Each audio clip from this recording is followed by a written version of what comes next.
guys, it's Bombbuster72 here again. Today we're going to talk about shelter and its use during a disaster or emergency type of situation. Now, shelter is really only a priority if you don't have it. I know that sounds obvious, but we're safe and warm in our houses right now. And what are we going to do if we have to leave? So that being said, we're going to primarily be talking about a bug out situation and what we are going to do if we have to leave the shelter of our home. Now, first off, let's talk about short-term events. These are events that last from 1 to 7 days, and what are you going to use for shelter? I think that your car would work fine for a night or two, but I don't think this should be your plan. I think a tent is an ideal situation for this type of event, but I also think that every person should have a poncho in their bug-out bag, for a couple of reasons. Now, you may be asking yourself, why not a regular raincoat? Well, let me tell you. A poncho can actually cover your backpack and keep your gear from getting wet, and additionally, your poncho, you can use it to make a shelter if you have to. It's going to be a lot easier to do that if you have some parachute cord or some rope, as well as some tent stakes. I'm not talking about the Walmart or dollar store cheapo vinyl ponchos. You need to get yourself a really good nylon, ripstop, military style poncho. If you get one of those, trust me, if you need to use it, you'll thank me.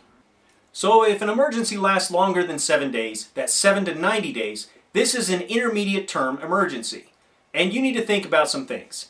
First off, a tent is going to make things a lot more bearable, okay? But there's some things you also need to think about with that. First off, don't even consider moving into that large tent city that's being set up. This is just inviting problems. It's inviting disaster.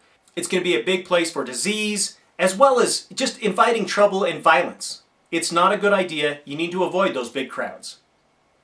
Also, don't buy that tent that is gigantic, okay? You just need a tent that's large enough for yourself, your family, and your gear to fit snugly in there. It'll be a lot easier to warm it up. You're going to be a lot more comfortable in the long run. So now I know you're asking yourself, what if it lasts even longer? What if it's 90 days? What if it's a year? What if it's even longer than that?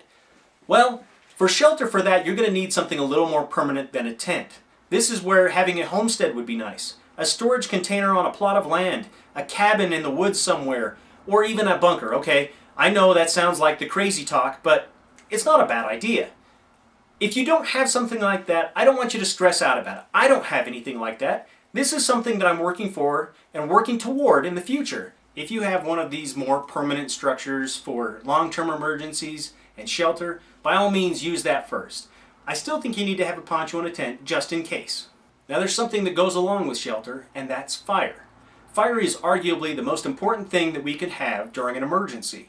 Now I know you have to have water and you have to have food to survive, but the best way to purify water is to boil it. Also, if you cook your food well, there's less chance of you getting sick from it. And fire is also going to provide much needed heat. So fire is something you definitely need to consider, and you definitely need to think about, and you definitely need to have a way to do it.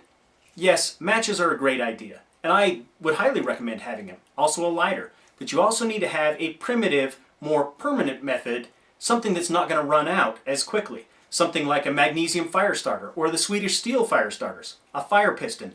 If you have the magnesium fire starters, I think you should have a bunch of them, a whole lot of them.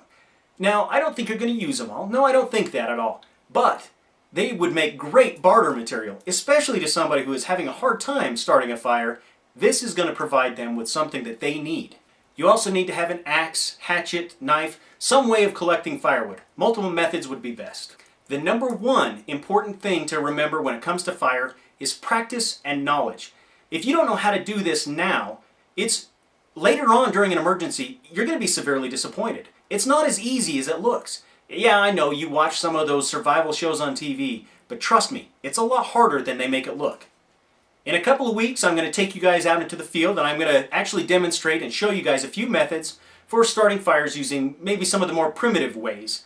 But next up will actually be communications during an emergency.